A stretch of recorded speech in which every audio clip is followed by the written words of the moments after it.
guys, we are back in our Dare to be Daniel series. We're in week 5. Just a reminder, this is a book I'm reading throughout it. It's an applicable commentary on the book of Daniel. It's been really, really good. So let's do a quick recap of everything that we've been talking about so far in this series. We saw in Daniel chapter 1 that Daniel's holiness gave him the ability to speak in King Nebuchadnezzar's life. The second was that God honors his servants that faithfully serve him. In week 3, we looked at the idea that believers should have the courage to detest idols and profess Christ. Last week, in week 4, we saw that our life is not for our glory, and that leads us all the way to week 5. And this is a really interesting chapter in Daniel, but I think this week we're going to see this right here. Those who don't learn from history will suffer, and they will repeat it. I don't know about you, but a lot of traits get passed down in their family. So I get told a lot of times that I remind somebody of my dad who knows me and my dad. People tell me when my dad was my age that we looked a lot alike.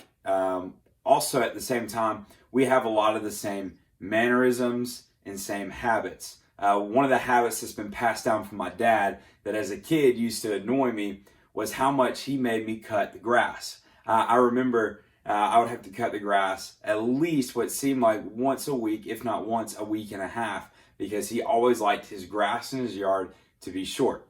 Well, now that I live on my own, one of the things that my dad has passed down to me is the fact that I cut my grass often because tall grass drives me nuts. See, there's traits in our lives, there's genetic things that have been passed down to us, whether they're habits, mannerisms, or genes, but there's things that are passed down through our family.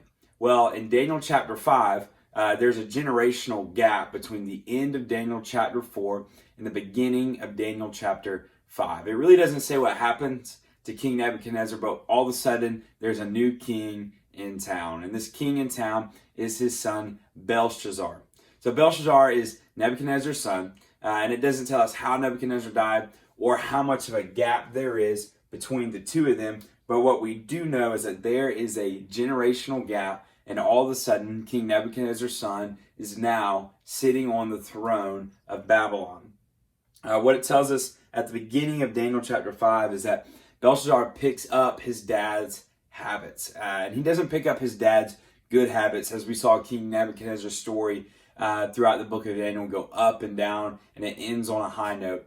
But he picks up his dad's bad habits at building glory for himself. At the beginning of Daniel chapter 5, it says he's having this huge party with all these nice, rich things there. And as he's having this party, a prophetic hand comes and it writes on the wall.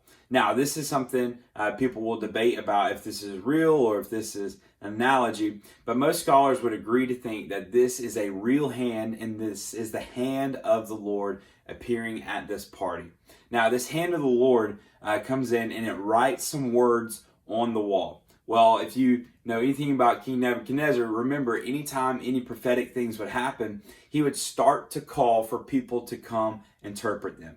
So as Belshazzar is having this huge, lavish party, enjoying his riches, his luxuries, and the whole 9 yards there, just like his dad, he sees this hand on the wall, a prophetic hand comes, he doesn't know what to do, so he starts to call for the magicians, for the Chaldeans, for everybody to come in and to interpret what is going on. The humor in Daniel chapter 5 cracks me up as he kind of runs out of options there. He then calls for none other than Daniel. In Daniel chapter 5, verse 13, it says this: Then Daniel was brought in before the king, and the king answered and said to Daniel, "You are that Daniel." So to me, the humor is the fact that Belshazzar had heard his father talk about Daniel, and yet he doesn't turn to Daniel at first, just like his dad did not turn to Daniel at first. Well, he calls Daniel in to interpret the writing on the wall. And you can read Daniel chapter 5 as Daniel starts to explain the writing on the wall. But this writing on the wall is a warning to Belshazzar about his kingdom.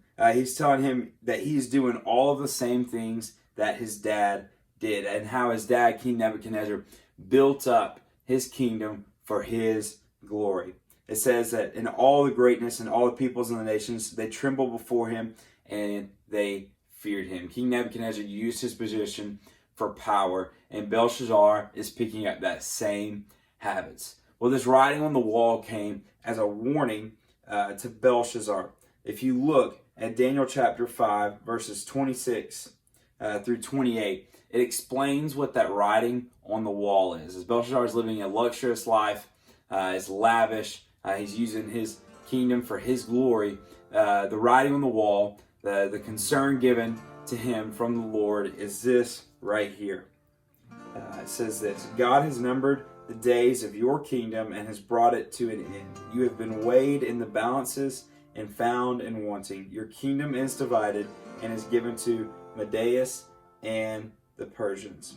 So there's a literal warning right here from the Lord telling him, your days have been numbered. Today is your last day. You have wasted it. You have been found in wanting, and today you will be killed. Now, that seems a little crazy, but what we see is at the very end of Daniel chapter 5, in verse 30, it says this: that very night, Belshazzar, the Chaldean king, was killed, and Darius the Mede received the kingdom, being about 62 years old.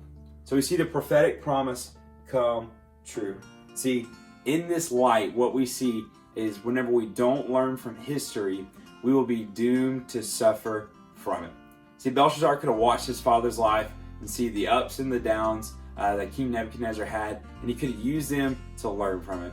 But yet he chose to blaze his own path and not being observant to what was going on around him, and yet he found himself in a spot building a kingdom for himself in a way that God would punish him by removing him from the throne, and then also removing his life from him by the way that he used it in a wasteful way. So what's the challenge to us?